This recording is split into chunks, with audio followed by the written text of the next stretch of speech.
Chers amis, je suis très heureux d'être avec vous ce soir dans cette cathédrale, notre cathédrale, symbole par excellence de la ville d'Orléans, puisqu'on la retrouve sur nombre de cartes postales ou de revues présentant notre ville.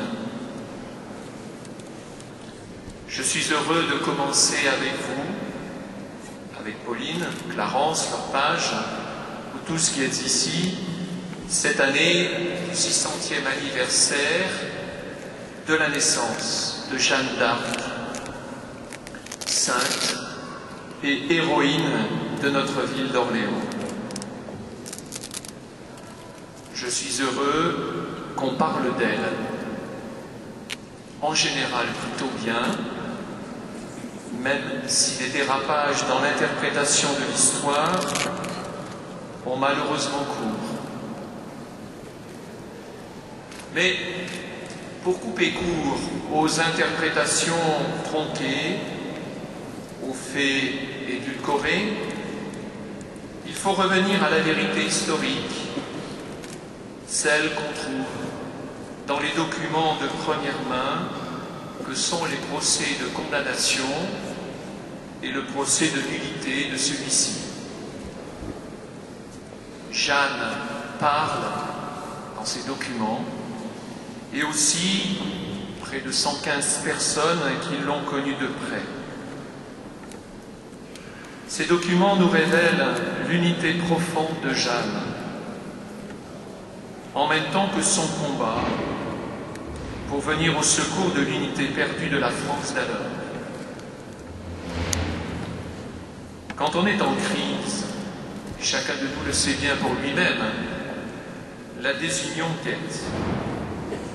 Jeanne a travaillé à l'unité de notre pays, divisé alors entre Anglais, Bourguignons, Armagnac, sans oublier tous les mercenaires qui travaillaient pour eux-mêmes. Jeanne est un modèle pour nous parce qu'en travaillant à l'unité de notre pays, elle n'a rejeté personne, sauf les armées ennemies auxquelles elle demandait de repartir chez elle, mais en tout, elle proposait une bonne paix ferme, comme elle disait. Jeanne voulait l'unité pour une population qui n'en pouvait plus d'une guerre qui a duré près de 100 ans. Jeanne d'Arc est à tous, elle appartient à tous et à chacun. Elle est à la fois proche du roi, proche des chefs du peuple, qu'elle entraîne à sa suite. Jeanne est proche des chefs d'armée et des soldats qu'elle aime. Jeanne est profondément chrétienne, elle est proche de l'Église qui pourtant va la faire souffrir. Jeanne est proche du peuple d'Orléans, qui la reconnaît comme l'une d'entre elles. Cette héroïne, cette sainte nous interpelle et je crois qu'il faut beaucoup d'humilité pour la comprendre en vérité. Je n'oublie pas que des gens d'Église l'ont condamnée, dont un évêque. Même si d'autres l'ont défendue, je pense par exemple à un grand théologien comme Jean Gerson, bien d'autres de l'université de Poitiers.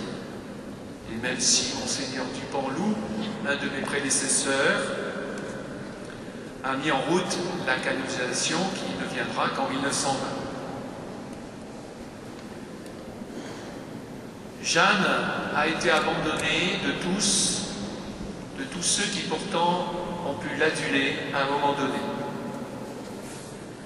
Jeanne ainsi nous interpelle sur à la fois nos compromissions, nos lâchetés, nos élans d'aujourd'hui qui peuvent très vite tomber demain. Jeanne a été reconnue par les plus pauvres et les plus humbles. Ils voyaient bien en elle qu'il y avait des intérêts pour elle-même, qu'elle ne travaillait que pour eux, que pour le peuple de France, que pour le bien commun. Si Jeanne a travaillé pour l'unité, c'est parce qu'elle portait en elle-même cette unité profonde. Et au fond, je vous invite tout au long de cette année joannique à chercher les raisons profondes qui habitaient le cœur de Jeanne. Les jeunes aujourd'hui ont soif d'authenticité, de vérité. Il nous faut aller avec eux rechercher l'authenticité et la vérité de Jeanne. En elle, tout coïncide. Les paroles, les actes, la prière, l'engagement, tout en elle, ce qu'elle dit et ce qu'elle prie. Elle a le souci du bien commun, de la vérité, de la justice. À lire les procès, on se dit qu'il y a des présentations caricaturales de Jeanne qui ne font pas le poids. Et je pense même à la photo de ce matin dans notre journal local.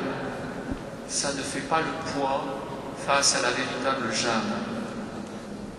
Jeanne nous interroge sur notre propre unité intérieure, sur nos faux semblants, sur nos manques de courage. Elle nous interpelle sur des valeurs qu'on ne peut oublier, qu'il m'arrive d'oublier, la passion de la vérité. Un mot qui aujourd'hui peut faire sourire, la pureté. Elle était vierge, on l'appelait la pucelle d'Orléans. Sa pureté physique rejoignait sa pureté d'âme, sa pureté d'intention. Elle-même dit qu'elle a fait vœu de rester vierge de corps et d'esprit. Et cette défense de sa pureté lui coûtera la vie, puisque pour la défendre, elle a remis ses habits d'homme qui ont entraîné sa condamnation. Jeanne, pour nous chrétiens, est sainte, c'est-à-dire que sa mission, elle savait qu'elle la tenait de Dieu. Elle n'a été conduite que par le désir de faire la volonté de Dieu.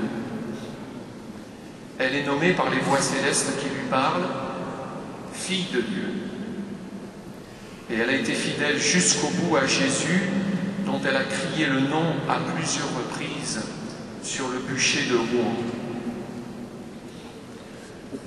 La compréhension de Jeanne d'Arc, notre héroïne d'Orléans, l'unité de sa vie sont là, dans les raisons profondes de son engagement, dans le va-et-vient constant qui l'habite entre prière et action, entre vie avec Dieu et engagement dans les réalités de son temps.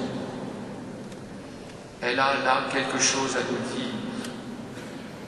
Pour fêter dignement le 600e anniversaire de Jeanne, il nous faut l'accompagner dans les profondeurs d'elle-même, l'accueillir dans toutes ses dimensions de femme, laïque, chrétienne, engagée en son temps, en politique, dans la guerre, en même temps fille de Dieu.